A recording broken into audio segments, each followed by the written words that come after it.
हिमाचल प्रदेश में सभी डॉक्टर वीरवार से पेन डाउन स्ट्राइक पर है। सुबह 9:30 बजे से 11:30 बजे तक डॉक्टर अपनी सेवाएं नहीं दे रहे हैं। इसी कड़ी में जोनल अस्पताल मंडी में तीसरे दिन भी सुबह 2 घंटे तक डॉक्टर बाहर रहे, जबकि मरीज ओपीडी के दरवाजे पर इंतजार करते रहे।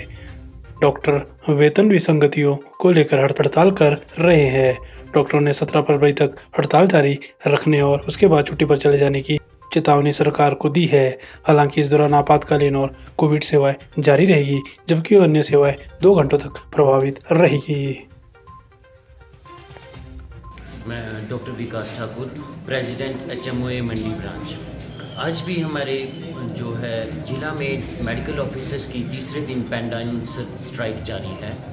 जैसा कि आप जानते हैं कि ये हम पेन डाउन स्ट्राइक जो हमारी जॉइंट एक्शन कमेटी है डॉक्टर्स की, उसके आह्वान पे कर रहे हैं। ये सारी जो हमारी स्ट्राइक है जो नए वेतन आयोग की विसंगतियों को लेकर है, इस संदर्भ में हमारी जॉइंट एक्शन कमेटी के मेंबर, हमारे हिमाचल मेडिकल ऑफिसर एसोसिएशन के मेंबर्स मुख्यमंत्री महोदय से अपनी मांगों को लेकर पहले भी मिल चुके हैं, लेकिन अब तक उन मांगों पे कोई भी सुनवाई नहीं हुई है। उस तरह जब मिलने के बाद मुख्यमंत्री महोदय ने ये सारी फाइलें जो है सेक्रेटरी हेल्थ और फाइनेंस सेक्रेटरी को भेजी हैं, लेकिन उसके बाद कोई ठोस निर्णय इन मांगों को लेकर नहीं आया है। हमारी मांगें क्या हैं? जो हमारे को नए बिल का सीलिंग जो है पंजाब में दिया जा रहा है वो है 2,38,500, जिसे कि हिमाचल में घटाकर 2,18,600 कर दिया गया हुआ है।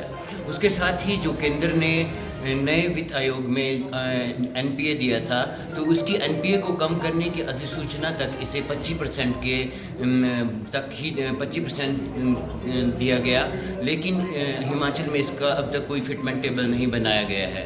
तो इसके बाद जो हमारी डिमांड ये है कि हमारे जो जो डॉक्टर्स हैं वो लगभग 25 साल की उम्र में डॉक्टर मेडिकल प्रोफेशंस में आते हैं और उनको 30-35 साल बीएमओ बनने के लिए इंतज़ार करना पड़ता है। तो इससे पहले डॉक्टरों को ACS assured career progression scheme के तहत 4/9/14 का लाभ मिलता था, जिसे कि इस वेतन आयोग में बंद कर दिया गया हुआ है। अब जैसे कि मुख्यमंत्री के गृह जिला मंडी में भी 11 खंड चिकित्सकों में से जो बीएमओ के 4 पद अब भी रिक्त हैं और कई वर्षों से ये 4 पद नहीं भरे गए हैं। तो जो हमारी बीएमओ की प्रमोशन है वो भी रेगुलर डीपीसी के तहत नहीं हो रही है। तो इस समय जो ये 4/14 दिया जाना न्याय संगत है। उसके बाद जो हमारे अनुबंध पे नियुक्त जो चिकित्सक हैं उनको पहले basic plus grade plus NPA पे नियुक्त किया जाता था, लेकिन अब उनका जो नया फिटमेंट टेबल है, एंट्री लेवल जो उनका है, उनका 56,100 प्लस एनपीए है, जिसे कि इन्होंने घटाकर इसका 60% ही देना तय किया है, जो कि हमारे अनुबंध के चिकित्सकों के साथ खिलवाड़ है। इसके साथ ही जो हमारे स्पेशलिस्ट चिकित्सक हैं उनको कई दशकों से जो है 7,000 ही प्रोत्साहन राशि दी जा रही है। तो पीजी अलाउंस है, इसको बढ़ाकर 7,000 से 20,000 किया जाए या इसे 5 एनुअल